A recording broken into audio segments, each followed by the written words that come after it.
Hello everyone, welcome to week number 3 in Science 200. This week is all about scientific sources and how you go about gathering information that has been published through scientific journals. Okay, let's see what we've got going on. So last week, that whole chapter 2 was devoted to the study of cholera by John Snow, who was a medical doctor and also a scientist. And he wanted to show that cholera was being transmitted through contaminated water sources as opposed to odors in the air, which everyone called miasma back then. And he did that. He did that through mapping every cholera case, through mapping water sources and the way that sewage was dumped into the Thames River, and mapping out everything. And he showed, without a doubt, that cholera was being transmitted through contaminated water sources. This was a huge change in thinking then, because everyone thought that all infections were passed along through bad air or miasma, nasty, foul-smelling air. And now, of course, we know that that's not true. Infections are transmitted all kinds of ways, through blood products, through birth, through food, through air, through touch. There are just so many ways that infections and diseases are transmitted. So this changed everybody's thinking back in the 1800s in England, and that influenced thought throughout the world. This week, you will learn how to use scientific sources. And that's going to be important because your project is all about a scientific issue or problem of the day. And so you're going to have to find science to back up any opinion that you have, any viewpoint that you have. So you're going to need to learn how to use and read scientific sources. So the first thing you need to understand is that when you look at a scientific paper, there are sections to it. And each section has its own purpose, no matter what journal you are writing your paper to be submitted to. So journals are just basically scientific magazines, if you will. And of course, they're all online now. But they're collections of the same subject from authors who have done experiments about this particular subject.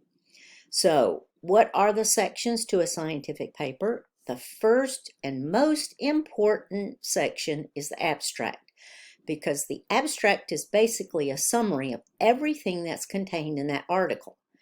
Always read the abstract first, because it's going to tell you whether this is relevant information. Do you want to know what is in this particular paper? Is this relevant to the topic that you have? So look at the abstract first. It is a summary. It is just basically one paragraph. I've seen them maybe two, but they're usually one paragraph describing everything that happened in this particular study. So you start there. Okay, the next section is the introduction. This tells you the scientist's question that he or she is going to answer and why it's important. Why in the world should you even care about this? That's what's included in the introduction. It also will give you a bunch of references in that section because they have to support this idea that they have and support the background on this particular topic.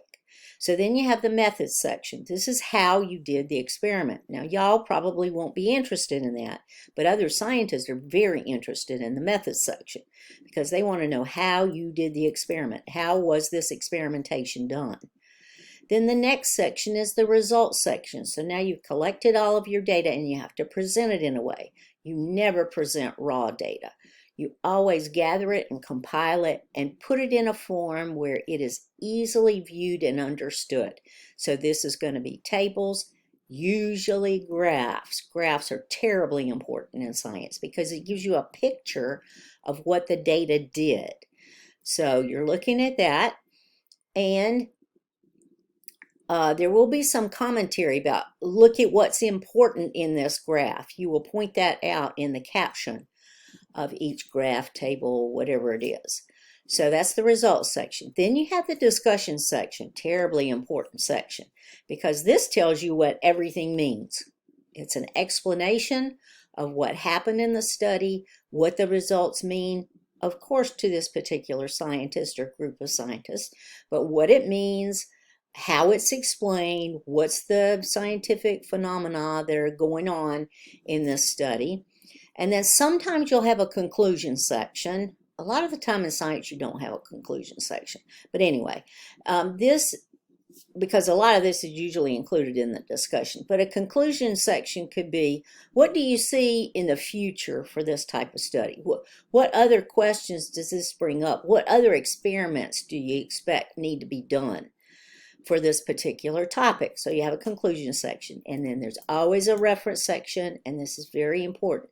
So if you find one really good article that is helpful to you, always go to that reference section and look at what references they included, because you will find other good references there.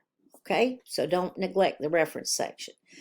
So scientific papers are broken down in sections. That's very important. Always start with the abstract. A lot of the time you can move straight on to another article from there because it won't be what you're looking for. Okay, another part of the discussion this week, not in the discussion board, but in the textbook, is credible and relevant sources. So let's start with credible. Credible means that this person or persons who are doing this particular study are qualified to do this, are qualified to give an opinion, are qualified to do these experiments, are qualified to basically have a discussion about this topic.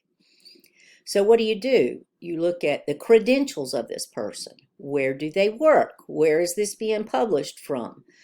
You also look, and this is terribly important, you look at the end of the paper and you see who has been financing this particular research.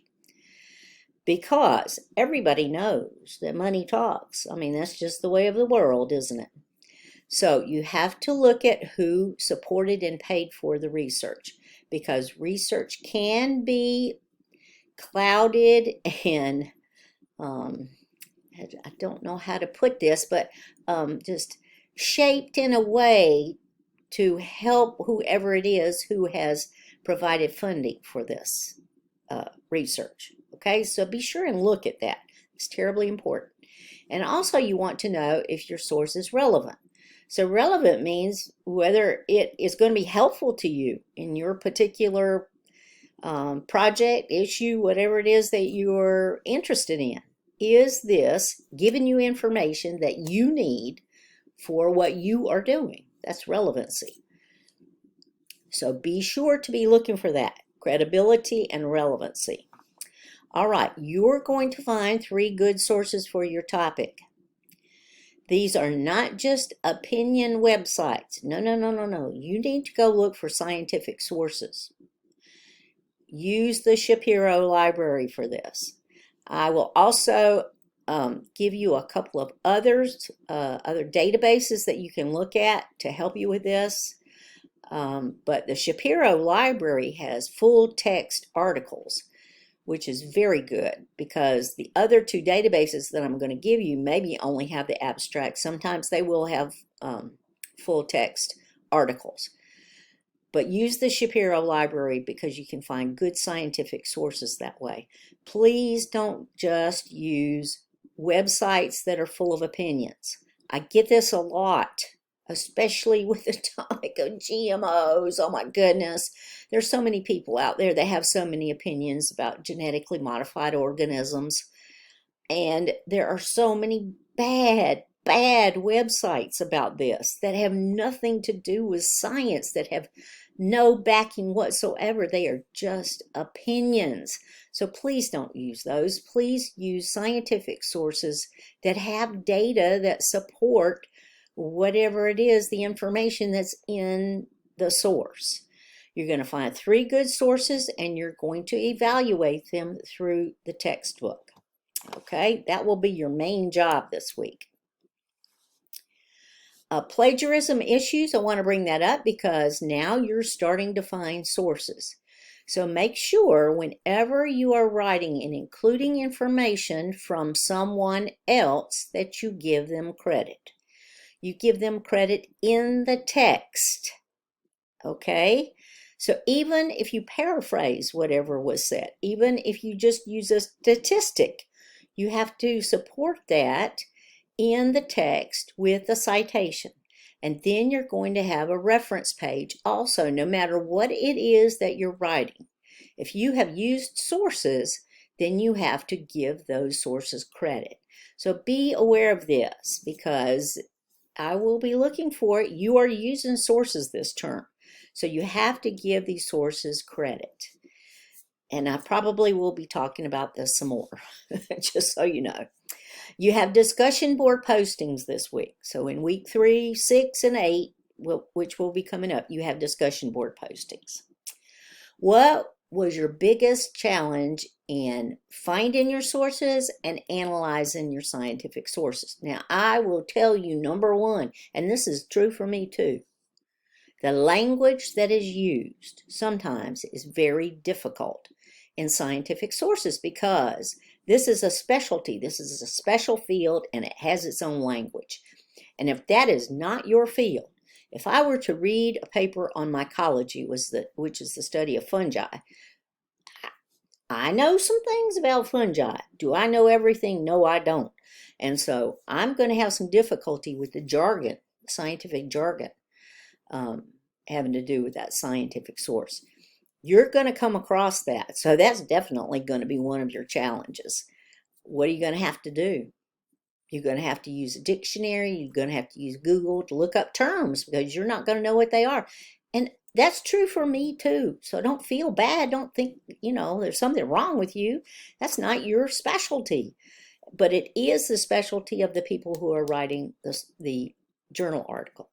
So also, what are your other challenges in analyzing a scientific source? How did you overcome this? How did you get past this in order to get to that information? Use examples, at least 2. It says that in the instructions. Use examples, so that means at least 2. Your format for your discussion board postings. This has got to be at least a full paragraph. I would say more like 2 paragraphs for your discussion board post. 1 sentence is not going to get it. That is not going to explain all of this. And what is a paragraph? A paragraph is at least 3 sentences, if I remember my English writing class correctly. So at least 3 sentences. So that's your format. You're going to have 2. The initial post is always due by Thursday evening by midnight. You also have 2 response posts due this week. Those will be due by Sunday evening, midnight. Compare your challenges to their challenges, whoever your classmate is. Did you have the same problems? Did you have the same issues? Share tips. Share tips that you've used, that you have figured out to help you analyze this type of a source. Remember, we're in a community, so we're helping each other here. Okay, and then finally, I see eagle in Scotland. Anyway, that's the picture there. Finally, my tip of the week is to use what you learned in the textbook to answer your discussion board questions. Isn't that important? Yes, use your textbook, because you're learning from the textbook this term in this class. And follow directions for completing your assignments. That includes the format of everything. Okay, and that will be very important for the end of this term. Ooh, boy, I have seen some whoppers at the end of the term, but I'll be reminding you as we go along what the format is supposed to be. All right, if you have any problems, any issues this week, anything going on that I need to know about, please let me know. m.sigmon@snhu.edu, and we can work together on it. Just please let me know. If you have any questions, let me know. I'm here for you. So with that being said, I hope that you have a wonderful week number 3.